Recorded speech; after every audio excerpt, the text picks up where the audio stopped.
आणि मी तुम्हाला एक आज सांगतो की आता आपण राज्याचा कृषी मंत्री म्हणून माझ्यासारखा कार्यकर्ता बंधूंनो काम करतोय.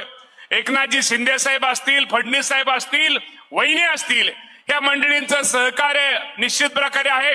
कृषी विभागाच्या माध्यमातून आपल्या सर्वांना काय द्यायचा त्यांचा प्रयत्न आहे, ती योजना शासनाच्या वतीनं आपल्याला आणण्याचा प्रयत्न करतोय, जेणेकरून शासनाच्या वतीनं आपल्या सगळ्यांना माहिती आहे की समाजाच्या जे तरुण आहेत, युवक आहेत, जे मेंढपाळ आहेत, त्या सर्वांना कसा फायदा होईल त्यामध्ये सर्व हे आम्हाला मुख्यमंत्र्यांच्या सूचना असल्यामुळे भविष्य काळामध्ये निश्चित प्रकारे ही योजना आम्ही आणण्याचा प्रयत्न करतोय.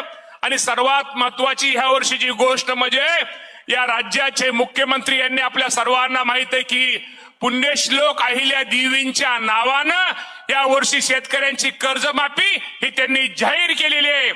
आणि येणाऱ्या शिंदे साहेब बोलू का, वहिनी बोलू का, येणाऱ्या 8-10 दिवसात बोलू का, मी कृषी मंत्री म्हणते, तुम्ही जाहीर करायचं पण आता जरा कृषी मंत्री असल्यावर थोडं थोडं बोललं पण पाहिजे.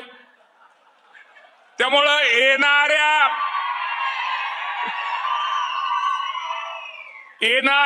8-10 दिवसात ज्या आपल्या मातेच्या अहिल्या देवीच्या नाही वहिनींचा त्यांची परवानगी घेऊन आज आपल्या सगळ्यांना सांगतो, शेवटी तुम्ही म्हणसाल कृषी मंत्री म्हणल्यानंतर कुठेतरी काहीतरी सांगितलं पाहिजे. त्यामुळे बंधूंनो अजिबात भविष्यामध्ये काळजी करू नका. हे सरकार, महायुतीचं सरकार हे